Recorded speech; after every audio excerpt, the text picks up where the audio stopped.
Bismillahirrahmanirrahim. Assalamualaikum warahmatullahi wabarakatuh.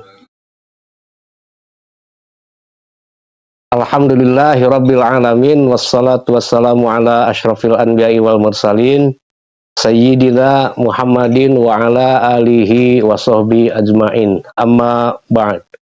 Para sahabat sekalian, sebagaimana yang sudah kita gariskan sejak awal bahwa pengajian ini kita akan membahas 4 tema besar.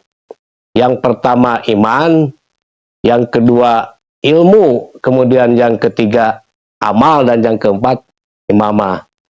Nah, dalam pengajian kali ini kita akan memasuki materi pertama tentang amal, yaitu bagaimana kita bisa mengamalkan atau mengimplementasikan konsep-konsep gagasan-gagasan Al-Quran dalam konteks kekinian dan kedisinian. Nah itu. Jadi sebagaimana kita tahu bahwa Al-Quran itu tidak turun di sini. Al-Quran ini turun di tempat yang sangat jauh, Mas, yaitu di Jazirah Arab. Jadi Al-Quran tidak turun di Makassar, tapi di Makkah. Al-Quran tidak turun di Manado, tapi di Madinah. Jadi tempat yang sangat jauh. Dan bukan kemarin sore, ya, Al-Quran juga turun dalam rentang masa lampau yang sudah sangat lama, yaitu kalau dihitung dari dengan tahun hijrah itu 1400 tahun lebih, jadi sudah sangat lama.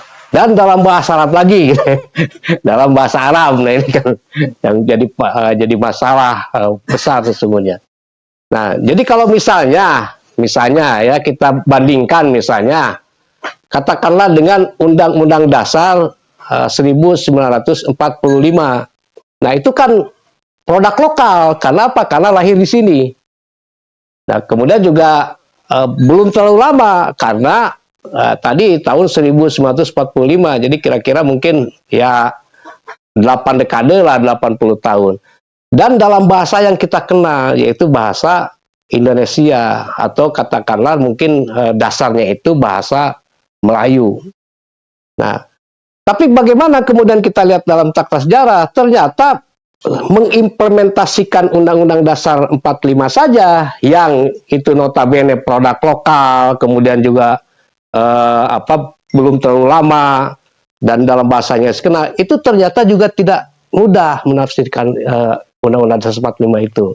Jadi misalnya rejim Soekarno yang kemudian nanti disebut oleh Soeharto itu rejim Orde Baru, Orde Lama. Nah, dia menafsirkan Undang-Undang Pancasila itu sesuai dengan selera atau pemahaman dia.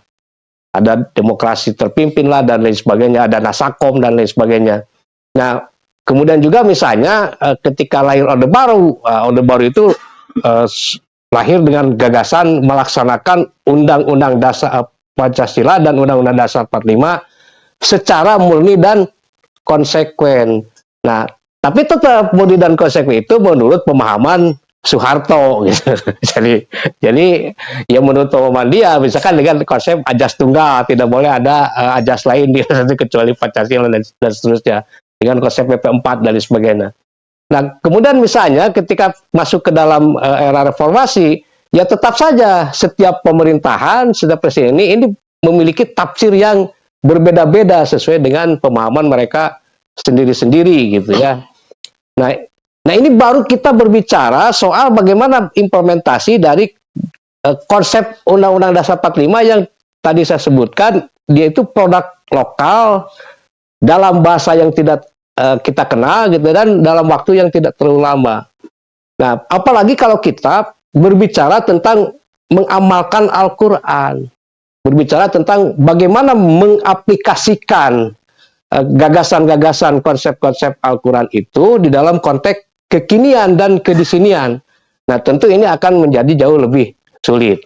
Nah, maka untuk itu, untuk bisa melaksanakan atau mengimplementasikan Al-Quran ini dalam konteks kekinian dan kedisinian, maka paling tidak kita umat Islam ini harus melakukan atau menempuh 4 prosedur. Jadi yang pertama adalah transliterasi. Nah, kemudian yang kedua, translasi. Nah, selanjutnya apa? Selanjutnya adalah transkripsi. Nah, baru kemudian yang keempat adalah transformasi. Nah, jadi para sahabat sekalian, mudah-mudahan dalam pengajian-pengajian kita yang akan datang, kita akan membahas terkait 4 langkah, 4 prosedur yang harus dilakukan ketika kita akan mengamalkan gitu ya, gagasan-gagasan dan konsep-konsep di dalam Al-Quran itu dalam kehidupan atau dalam konteks kekinian dan kedisinian. Nah, tanpa ini mustahil. Nah, tetapi sebelum kita membahas lebih jauh konsep-konsep ini, yaitu transliterasi, translasi, transkripsi, dan transformasi, saya ingin kita membahas terlebih dahulu tentang bahasa Arab. Ya, kenapa? Karena kita tahu bersama bahwa Al-Quran itu ini diturunkan di dalam bahasa Arab. Nah, sebagaimana salah satunya adalah yang tercantum di dalam surat Yusuf, ya, surat ke-12 ayat ke-2. Inna anzalnahu Qur'anan Arabiyyan la'alakum ta'qilun. Sesungguhnya kami menurunkan Al-Quran itu di dalam bahasa Arab supaya kalian mengerti.